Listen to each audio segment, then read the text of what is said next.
So I was brought into this abuse right after birth, and it was from the Italian side of my family. I had an uncle who ran a secret facility underground in the outskirts of Rome where they do torture and experiments and this kind of thing. So I was initiated right after birth. Sometimes he would come to the countries I was living in. I grew up in a bunch of countries, and sometimes I would be taken to Italy. And when I was 14, I lived there full time. So that was the primary person and within the facility and the Vatican. So there were four things: ritual abuse, sex trafficking, torture, and experiments. So when I say torture, I mean things like electric shock, being buried alive with dead bodies, being put in isolation chambers, having to watch animals and people be tortured in front of me and killed, being put in a freezer or in very extreme environments, being left in cages for periods of time with no food and water, things like this. And of course, rape and any kind of physical violence. The trafficking occurred out of the Vatican and also just among the VIPs in Italy and, to my memory, some countries around as well. The ritual abuse would be a variety of things, like rituals being put in a coffin when I was 2 years old and left overnight in a church, rituals of gang rape, rituals of being impregnated and then taking the baby almost at term out of me to be used in rituals also.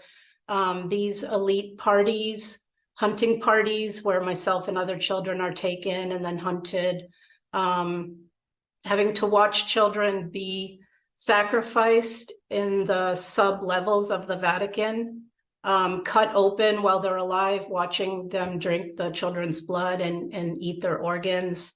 Those are some of the ritual abuses. And then the experiments were what I know today to be sort of MK Ultra monarch things with helmets, with wires coming out and having to watch certain virtual things and being, my body being experimented on. So those are kind of the kinds of things that I went through from birth to age 18.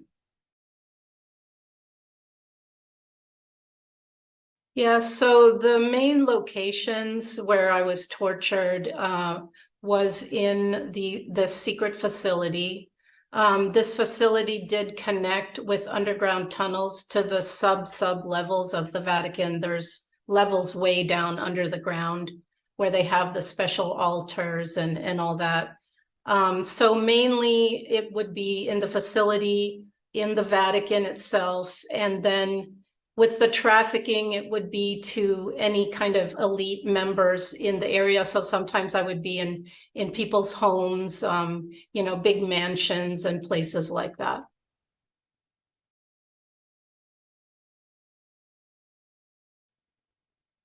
So in my case and in many other people's case, they start right after birth. So you don't really have a choice when you're that young.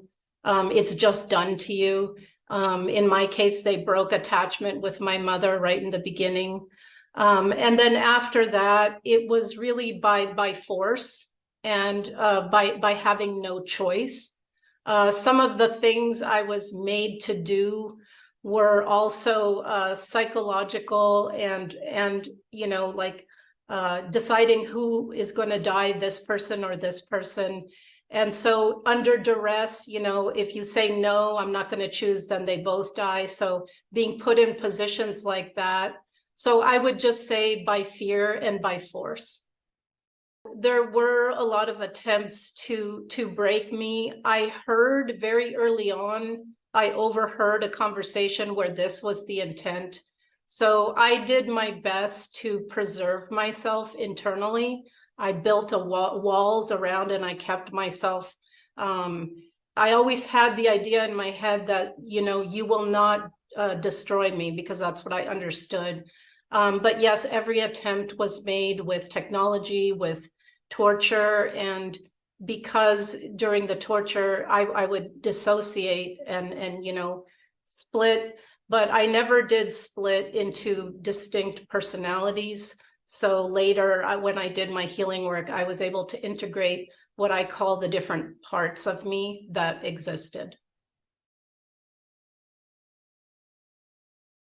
So I would say for me, there's two things that were maybe the worst experience. In the beginning, being born and having the rituals done to break the attachment between my mother and myself. So I never had, so my mother was not able to take care of me. And in fact, she had alters, so she would become quite violent. So not having a safe, loving bond with either parent is something that still affects me today.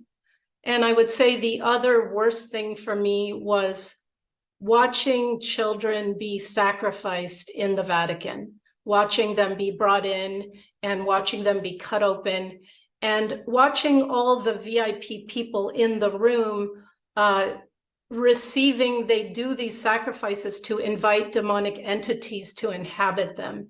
And I was able to feel and see these entities also. And that was, for me, to see evil itself, was something that also still haunts me to this day.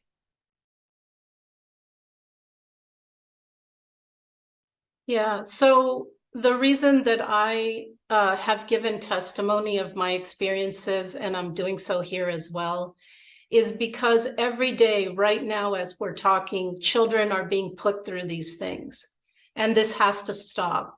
And so these people, these psychopathic, pedophile, Satanist elites, they have succeeded with secrecy and deception.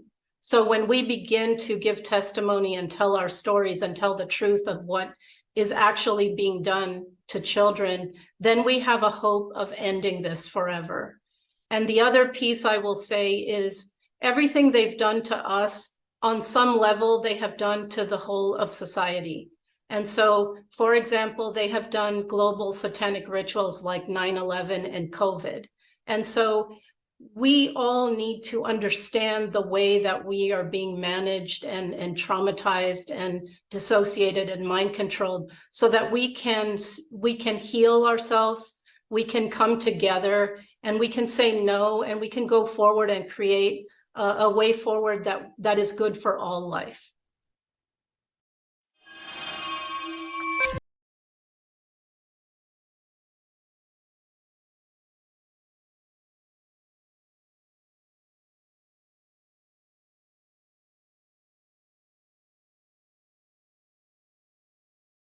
Yeah. Yeah. And so did Trump. Trump's dead months ago. Really? Mm-hmm. That is a doppelganger you're seeing running around. Because now what you have and what you're looking at is a bunch of mask-wearing people, right? Or, the real Biden's dead. Yeah. Right? Yeah. And so did Trump. Trump's dead months ago. Really? Mm-hmm. That is a doppelganger you're seeing running around because the family is making too much money on rallies. That's what the family has said directly.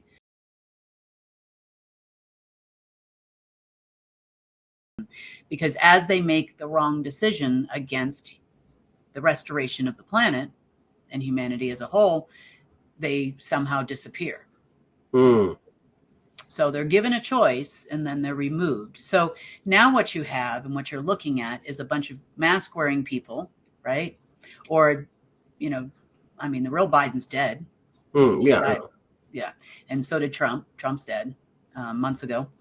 Really? Mm-hmm. That is a doppelganger you're seeing running around because the family is making too much money on rallies. That's what the family has said directly. So you have a lot of leaders out there that are not the same persons. People all of a sudden lose 30 pounds in a day, right? They show up the next day and they're, yeah, Putin's not Putin anymore. I mean, a lot of these people Yeah. aren't who they are.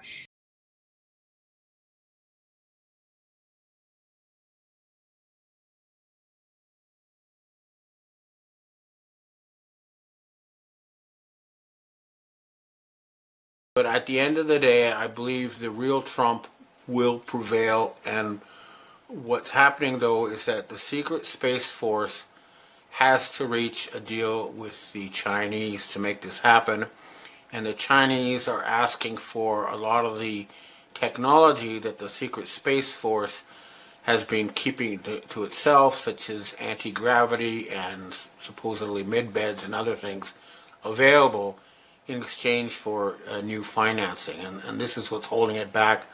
But I believe when that deal is reached, we'll see an end to this short, fake Trump who's, doing nothing but provoking people and putting out incredible lies and passing a bill that would hand over control of the U.S. government to AI. I mean, it's all just obvious nonsense. The only good thing I can say about it is that it's got to the point where they can't hide it, and it's on all the media, not just what used to be called the alternative media, which is now actually the mainstream media. But to conclude, at the end of the day, I believe the real Trump will take charge. Right now, this group and the U.S. Space Force has backed off the regime in Washington, D.C. because they know it's about to implode. It brings out to the mainstream what I've been saying for a long time, which is that there are two Trumps. They contradict each other. They're controlled by different factions, and it's not real. But there's going to be more of this public repeating of the same old garbage day in, day out until real progress is made. So I hate to say this, but a lot of the news these days you should probably ignore. Suddenly, the real Trump disappeared and the fake Trump sort of came up with this big, beautiful bill that would instantly increase the U.S. deficit by another $5 trillion. And if you look at the details, it also basically puts an artificial intelligence in charge of the U.S. government. I mean, this is getting really weird. And this prompted Elon Musk to put out a kill Bill, kill the bill type of tweet. And it led to a huge fight with the fake Trump, which led to Elon Musk even dropping the kind of Trump nuclear bomb about how the reason they don't release the Epstein files is because Trump is in them. Like I've said before, they do have videos of the fake Trump doing all this kind of stuff. Now, I've been told from before that Elon Musk is a spokesman avatar for the National Reconnaissance Organization, and he's also supported by the P3 Freemasons. So it looks like these P3 Freemason types have broken with the Chabad Lubavitch Start World War III types. And this is what we're seeing with this Musk thing and this Trump thing. The avatar of King Charles came to the Canadian Parliament and basically said that Canada is terra nullius, which according to international law means anyone can claim it. So the complex negotiations are taking place behind the scenes, and we expect them to continue. But at the end of the day, Russia is going to take over Western Europe. And, this is not, I'm just describing the world as it's actually happening, not trying to editorialize, but just explaining the reality. But it's important to remember that the United States has been a rogue nation controlled by a cult that wants to kill 90% of humanity. They've been responsible for tens of millions of deaths since the end of World War II. They've been caught spreading diseases and murdering children in industrial quantities. This is all proven now. And constant warfare. And these people who were involved are fighting for their lives because they know they are mass murdering war criminals, starting with Zelensky, or should I say the people who use the actor Zelensky as their front, and going right down through the gamut. It's all going to happen.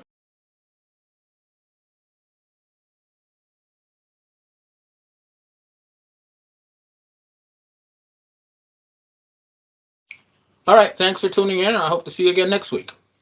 Back to Doe just for a second. Earlier, the subcommittee headed by Chairman Marjorie Taylor Greene, her and her staff discovered $2.7 trillion in improper payments to Medicare, Medicaid, overseas, to people who should not have gotten it. Some of this room might have missed that press conference. Can you elaborate on what the president is thinking at this point? Well, again, that's another example. There's a very long list of the fraud, waste, and abuse that DOGE is identifying on a daily basis. Elon Musk also talked about yesterday about Social Security payments that are going out the door for people who are no longer with us, unfortunately. I would say that is certainly fraud. There's also a lot of contracts they've identified that, just as a hypothetical example, are $1 million, but only 500,000 went out the door. So where's the rest of that cash? And so that's the thing. Those are the things that DOGE is working on every single day. And I would just remind everybody in this room, this is what President Trump campaigned on doing. He's delivering on a promise that 70.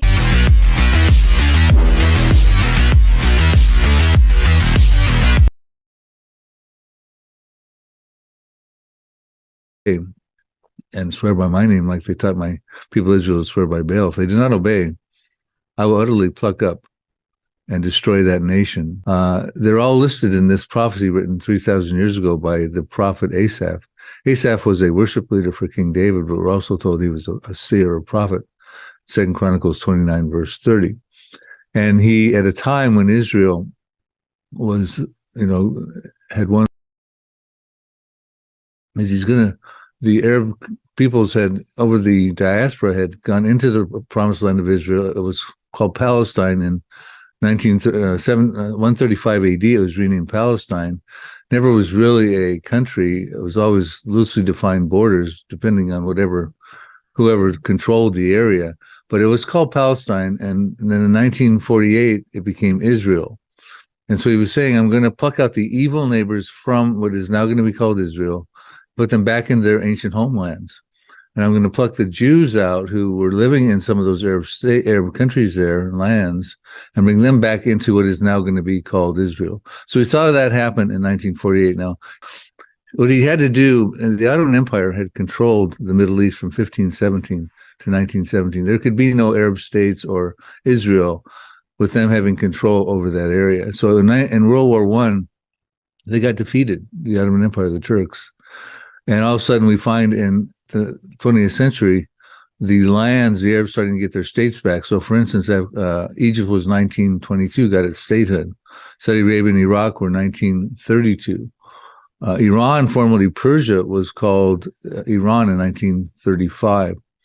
Lebanon, 1943, Jordan and Syria, 1946, and then along comes Israel, 1948. So we see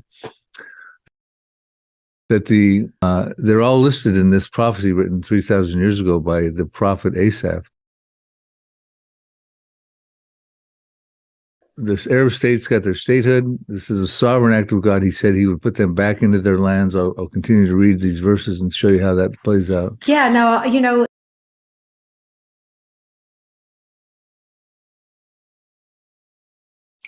All right, thanks for tuning in, and I hope to see you again next week. Back to Doe just for a second. Earlier, the subcommittee headed by Chairman Marjorie Taylor Greene, her and her staff discovered $2.7 trillion in improper payments to Medicare, Medicaid, overseas, to people who should not have gotten it. Some of this room might have missed that press conference. Can you elaborate on what the president is thinking at this point? Well, again, that's another example. There's a very long list of the fraud, waste, and abuse that DOGE is identifying on a daily basis. Elon Musk also talked about yesterday about Social Security payments that are going out the door for people who are no longer with us, unfortunately. I would say that is certainly fraud. There's also a lot of contracts they've identified that, just as a hypothetical example, are $1 million, but only 500,000 went out the door. So where's the rest of that cash? And so that's the thing. Those are the things that DOJ is working on every single day. And I would just remind everybody in this room, this is what President Trump campaigned on doing. He's delivering on a promise that 70